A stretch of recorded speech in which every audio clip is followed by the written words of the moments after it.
When Albuquerque priest Graham Golden was killed in a car crash earlier this year, investigators said the young driver who hit him was street racing. That young driver is facing a vehicular homicide charge.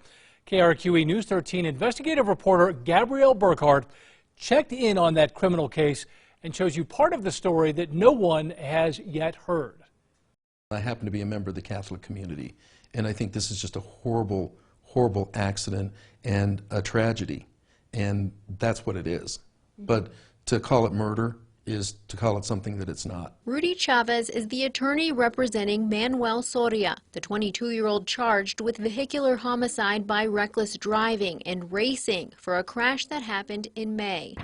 I'm tired of this, dude. May 21st, an exasperated deputy with the Bernalillo County Sheriff's Office Traffic Investigation Unit arrives at the scene of a deadly crash near Coors and Pajarito in the South Valley.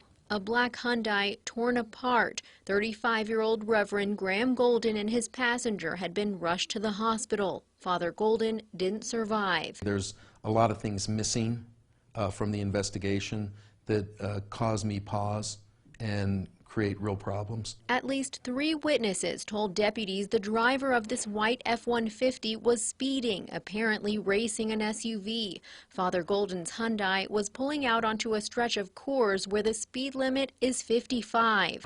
The white pickup truck just nailed him dead on. He T-boned him. And you said 75 to 85? That was your estimation? Yeah.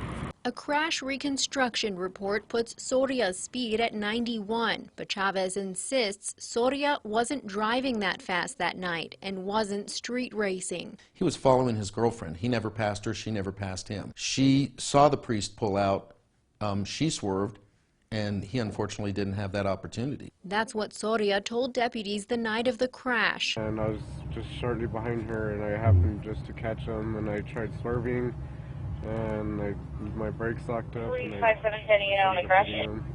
Okay. Soria doesn't have a criminal record, just a ticket for running a red light. When he was released from jail, the court told him he could no longer drive pending a trial, something his attorney argued against. We filed a motion, and the judge allows him to drive to and from work. He's gainfully employed. He actually works 2 jobs, and so he's able to drive to his 2 jobs. He's not able to do any other driving. There's no what we call pleasure driving. Chavez is now pushing to get this case into young adult court and for Soria to be put in a diversionary program. He says the young man is remorseful. I just happen to feel that right now in heaven, Father Golden has already forgiven him. If it's handled properly, he can be a mentor, he can be a beacon, he can be a sign to people that you can have something tragic happen in your life, but you can overcome it. And I think that's why justice is screaming out for a different result than let's go to trial. Gabrielle Burkhart, KRQE investigates.